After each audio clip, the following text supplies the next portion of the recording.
Holy freaking crap. Coming at you with that little podcast plus. It's me, trainer number one. Are you bugged out, Mac? What the hell, dude? Everybody knows that I'm the one who starts the podcast. But this is a podcast plus. Ah, my bad, Trini. Have at it. Yeah, I do the open. You do the intro in the podcast plus, dude. Okay, have at it. We just finished up doing the AG podcast, and in the middle of that podcast, our good buddy Mike Montero walked in, and we figured, why not? Let's leave the podcast equipment set up, and let's do a little bit of for you fans out there. We're gonna do a little bit of the history of the Influence, the tag team that you're a part of, and your to the lead to your debut at Fet Music for Beyond Wrestling this past weekend. It's been a long road to get to that big one at Fet Music, mostly because a lot of people don't know, but like 3 years ago, I had the opportunity to get a chance to work with Beyond Wrestling with my former tag team partner. But let's face it, my old tag team partner, he couldn't really cut the mustard. Especially compared to the new tag team partner. Absolutely, and I had teamed with Jason Devine before, and I knew we had some chemistry, and I figured he's a better athlete than my partner at the time, so why don't we try and give this Beyond thing a try? Now this is a year later. A year later, I'm there, and I'm seeing guys like Johnny Gargano at Fet Music taking on guys that I started in this business with, like JT Dunn and stuff like that. I'm thinking, like, I'm standing there right up against the apron with the spotlights on this ring. There's hundreds of people there, and I'm thinking, like, holy shit, like, this is where I want to be, you know? Like, I need to be here. I want this so bad. And in the midst of that, to get there, basically, we had to do what's called the old secret show. Yeah. And for those of you who don't know, the secret show is a show that fans pay a little bit extra in their ticket for Fet Music, and they get to come over to the RWA Chop Shop. Yeah, that's a plug right there, RWA Chop Shop, and get to come see some extra wrestling before the actual show. So in doing that, I was thrown in a midst of multiple different style matches. Let's break it down. How did you guys initially get the spot on the Beyond shows? It was a rocky one. We actually went to Philadelphia to the Chikara Wrestle Factory for a Mike Quackenbush seminar, and the original plan was myself and Jason Devine. We were supposed to take on Tommy Trainwreck and Devin Blaze, but because of prior commitments, Devin Blaze couldn't make it. So, which meant Devin Blaze, like, he wanted to eat pancakes. Yeah, he had too much cream. He wanted his some pancakes. He was upset because he couldn't have any cheese or ice cream or anything like something that. He's usually crying about. Yeah, he was really upset. So, in the midst of that, we ended up being thrown into a 6-man tag with Tommy Trainwreck against 3 guys who, let's just say their ability wasn't anywhere near close to the ability that myself, Jason Devine, and Tommy Trainwreck possessed. And when it was all said and done, not too many people were pleased with the match. So it was tough because we had to go from this 1-star match after trying so hard and asking like everyone, like, what do you got to do to get in Beyond? Like, talking to Drew Cordero, like, how do I get to Beyond? Like, what do I got to do to be on these shows? And he gave me the opportunity, and we didn't deliver. And that was tough because now you're wondering, like, we had this one shot. Is this going to be the only shot? Right. And from there, we just basically, we knew that the match, I'm not going to sugarcoat it. We knew that the match sucked, and we knew it was the poops. We knew that we had to do something to show that we still wanted to be there. So I did everything from bringing other injured workers to the hospital, carrying other people's bags, bringing in beers, catching dives as a fan, which is fucking horrifying, man.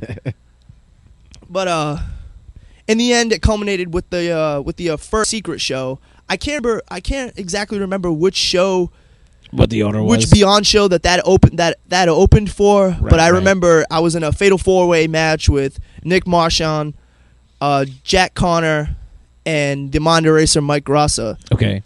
And we were given a decent amount of time to go out there and show what we could do. And when it was all said and done, we got the big RWA chance in the RWA showcase, and right there, I felt like we were onto something. But at the same time, like, I felt kind of sour because It was just you by yourself. it's just me by myself. Exactly. I don't Yeah. have my partner there, and me and my partner were in this thing together. Jason Devine, we're in this thing together. Like, I don't want to be out there by myself. So then I'm asking, like, well, how do I get my tag team partner in there? So fast forward to the next secret show, and I got my tag team partner there, but not Something a little weird happened, right? Yeah, somehow I got paired up with Mike Grosso because we were the two most popular guys. You're both named Mike. Yes, well, yeah, you know you want to be like Mike. Hashtag BLM. But it was weird because we were the two most popular guys at the previous secret shows, RWA Showcase match. They figured we'll put those guys together. But they took my partner away from me and paired him up with somebody else. So I had to fight my best friend, man. I had to fight my partner. Like, Right, and in wrestling sometimes that happens. You know, yeah, it does happen and it's cool. But in this scenario, it sucks because what if You guys could have showcased your talents as a team rather than against each other. absolutely? And the craziest thing, Do you feel like you can showcase your talents more in a tag team match than a singles match? I wouldn't necessarily say that. I would say that I'm comfortable. I'm more comfortable with showcasing my talents in a tag team match because I'm such a big fan of tag team wrestling. I see. That it meant more to me to have my partner by my side. Yeah, and I'm sure you guys are used to working your spots and your tag team moves together. I'm sure it definitely would have helped if you had your actual partner. Absolutely, and it was weird, and it frightened me a little bit because I was afraid that if Maybe that was going to be it, right? No, not tagging you guys there. But or if we did well, that me and Mike Grosso would be thrown together, and I would lose my partner in this place that we're working to get to together. So what happens at the next secret show that you guys are on? The next one they kept my partner off again, and I'm like, oh my god, like what's gonna happen? Like how am I ever gonna get to where I want to be? And then fast forward a little bit, and they put us in a match that I would never ever expect. We were in I've done a lot of things since I've been wrestling, and probably the biggest thing I've done so far was in this match. We were in a fatal 4-way tag team match to compete for the FIP World Tag Team Championship. Yeah. Like a company that I used to watch when I was like 15 years old. Full Impact Pro, right? Absolutely. Out of Florida. And be mind blown. And here I am 5 years later wrestling for their tag team championships. On a secret show, a Beyond Wrestling FIP Absolutely, where showcase, I've wanted to be since the beginning. And finally, I got to team up with my partner, Jason Devine, and we took on the Hoods. I want to say Mike Ross and his tag team partner was Rob the Giant Arujo. Okay. And the reigning tag team champions, the Juicy Product.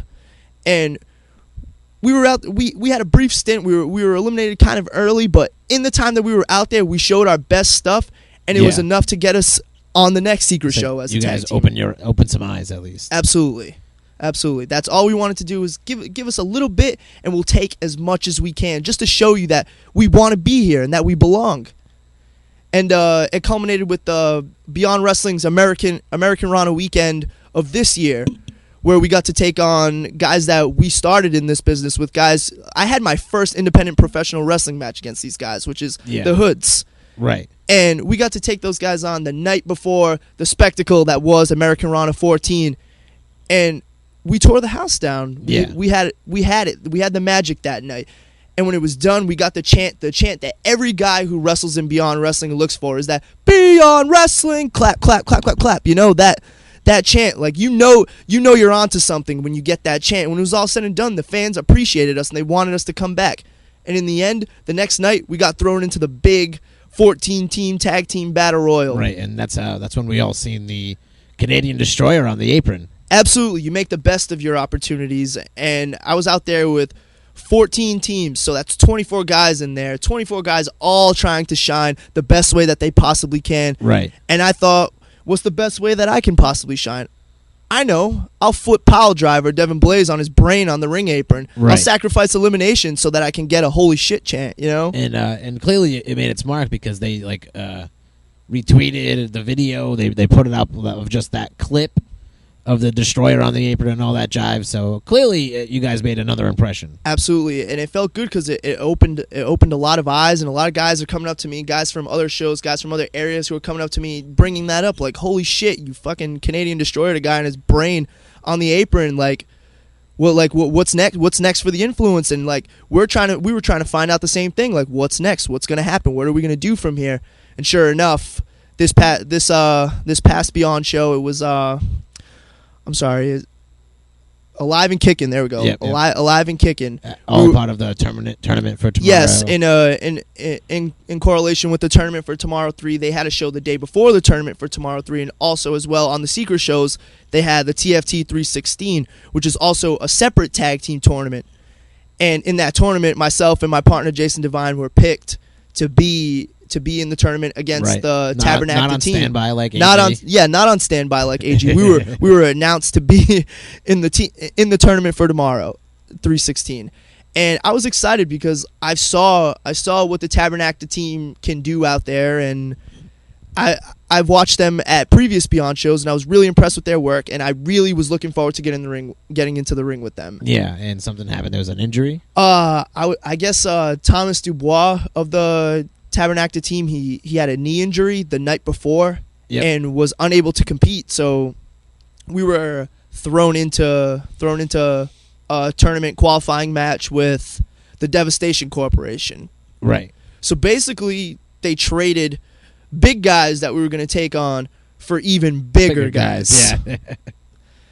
And I don't know, I'd say it was a little intimidating going out there with guys who they're billed as almost 700 pounds collectively, yeah, outweighing us collectively by almost 300 pounds. Right, yeah, it's quite the big difference. But we showed no fear. Like in the opening introductions, they announced our names, and rather than pose to the cam like everybody else does, we got right in those guys' faces and we told them like, we're here to stay, man. Like you guys are gonna have to kill us to put us down.